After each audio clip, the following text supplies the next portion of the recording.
Al-Ankabut ayat 45. Ibu hafal insyaallah pertengahannya, cuman awalnya aja barangkali yang sering dilupakan. Buktinya gampang. Innas sholata tanha. Oh. Itu pertengahannya. Awalnya utlu ma uhya ilaika minal kitab. Tuh, lihat utslu tilawah, Bu. Coba Ibu bandingkan dengan Al-Baqarah 129.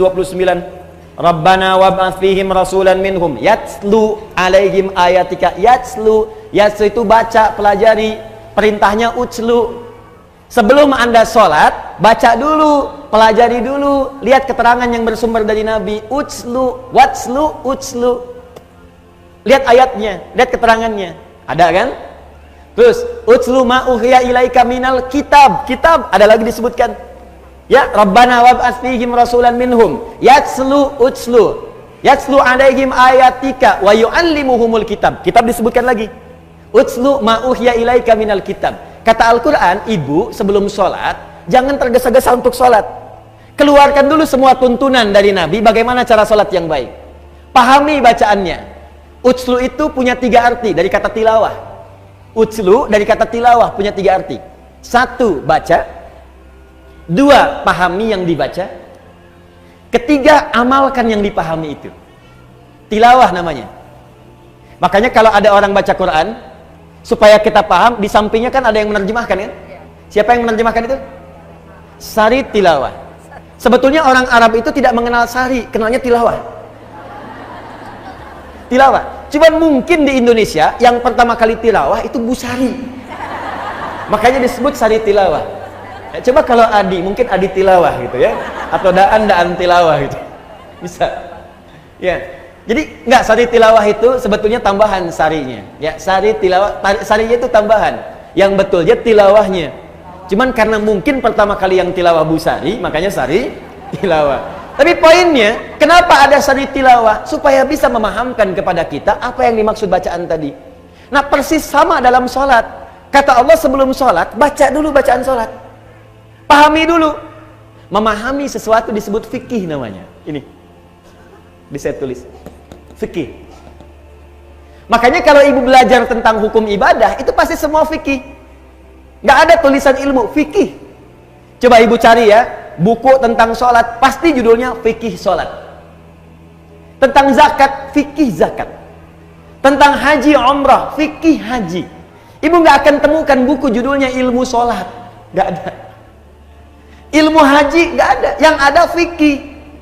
Apa maksud kalimat fikih ini? Paham. Maksudnya kata Allah, hei engkau, kalau engkau ingin khusyuk dalam sholatmu, ingin nikmat sholatmu, maka pahami bacaan dan gerakan sholat itu.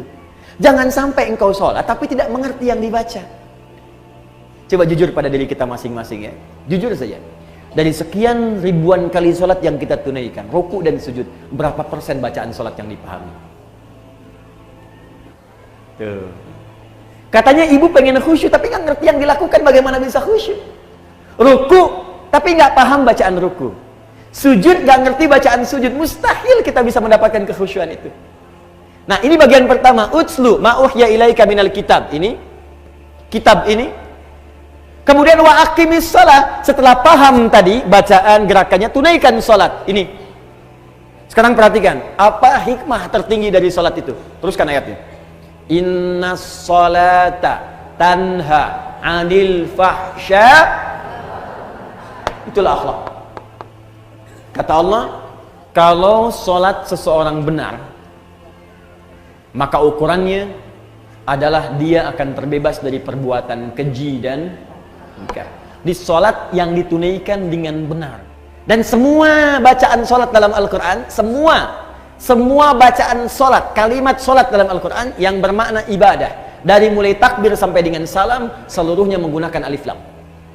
Kalimat salat pertama Al-Baqarah ayat 3. Alladzina yu'minuna bil ghaib wa yuqimunas shalah. Al-Baqarah 43. Wa aqimus shalah. 45. Wasta'inu bis sabri was shalah. 153. Ya ayyuhalladzina amanu ista'inu bis sabri was shalah. 238. Hafizu 'alas shalawat. Quran surah ke-11 misalnya ayat 114, aqimis sholata tarafail lail. Quran surah ke-17 ayat misalnya 78, aqimis sholata liduluki syamsi. Selalu pakai alif lam.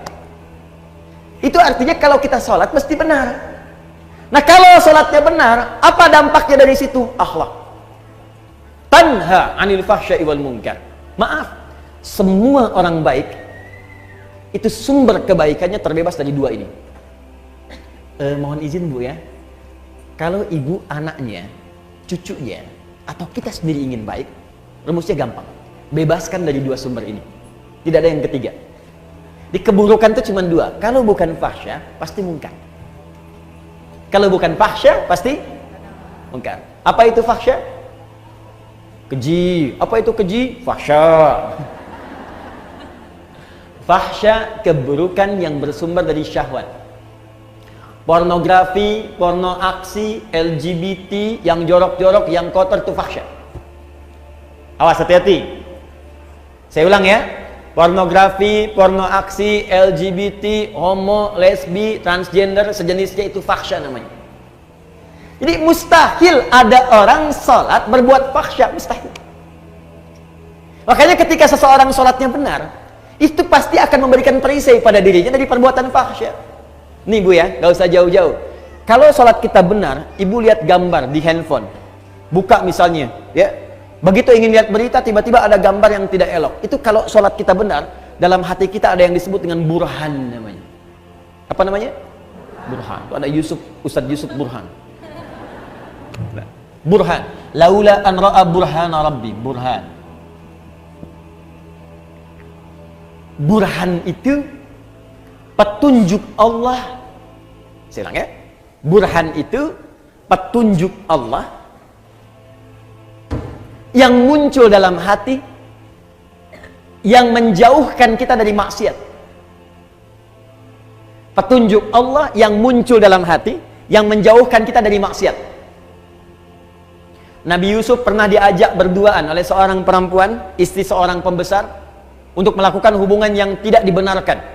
Ya, ini dalil tidak dibenarkannya. Awas, perbuatan zina di luar nikah. Hati-hati di surat Yusuf. Ya, walaqad hammat bihi, ya, wa hamma biha laula an ra'a burhana rabbi. Perempuan itu mengajak Yusuf untuk berduaan. Perempuan itu telah memiliki suami. Yusuf belum menikah sama sekali, diajak berduaan. Ini dalil jelas dalam Al-Quran tidak diperbolehkannya hubungan seksual di luar pernikahan. Jadi nggak usah bikin disertasi, capek. Ya, udah satu ayat baca selesai. Ini artinya orangnya jarang baca Quran. Balik ke sini. Ketika kemudian ditampakkan oleh Allah, laula ar-ra'a burhana rabbi, kalau dia tidak merasakan, melihat burhan, petunjuk di hatinya dari Allah, ini salah, jangan lakukan. Kalau Nabi itu pasti dijaga, maksum. Nabi nggak mungkin berbuat maksiat, dijaga. Kalau kita karena bukan Nabi, dorongan nafsu itu ada, tapi oleh Allah diberikan pancaran di hatinya supaya mencegah dia berbuat maksiat. Makanya ibu sering dengar suara hati ketika berbuat salah. Kalau nggak percaya begini Bu, tes ya, tes. Masih ada nggak nih? Nanti keluar dari sini, ibu coba pakai sendal orang lain. Ngetes, awas, bukan dilakukan, ngetes. Pakai aja. Punya saya, kata Ustadz Adi. Ini cuma cek. Cek ya. Lihat sini, ibu pakai. Begitu ibu pakai itu, nanti akan ada suara hati dalam benak kita. Itu bukan punya kamu. Pasti itu. Ada snack aja, snack dikasih itu di samping misalnya, ibu mau ambil aquanya. Ketika itu bukan untuk ibu, hati ibu akan mengatakan itu bukan punya kamu. Iya, selalu begitu. Itu burhan namanya. Nah makanya orang-orang yang sholatnya bagus, itu pasti sinyal burhannya kuat Bu. Nggak percaya silahkan. Semakin banyak sholatnya, semakin tinggi kualitasnya. Bahkan jangankan yang fardu, sholat sunnah dia buru. Tahajud dia kerjakan, sholat duha dia lakukan, rawatib tidak pernah tinggal, sholat mutlak dia lakukan, semua jadi sholat dia koleksi. Kalau sudah dikerjakan semua ini, demi Allah saya katakan, mustahil dia akan berbuat fahsya, mustahil. Sebaliknya, kalau ada orang masih berbuat fahsya, senang berkata kotor, apalagi berbuat seperti yang tadi, pelaku di pornografi, ada porno aksi, aktif di LGBT, tapi masih kelihatan sholat, itu pasti ada yang salah dalam sholatnya. Ada yang keliru. Karena mustahil sholat itu bersanding dengan perbuatan maksiat, itu mustahil. Jari orang tahiyat tidak akan berbuat maksiat.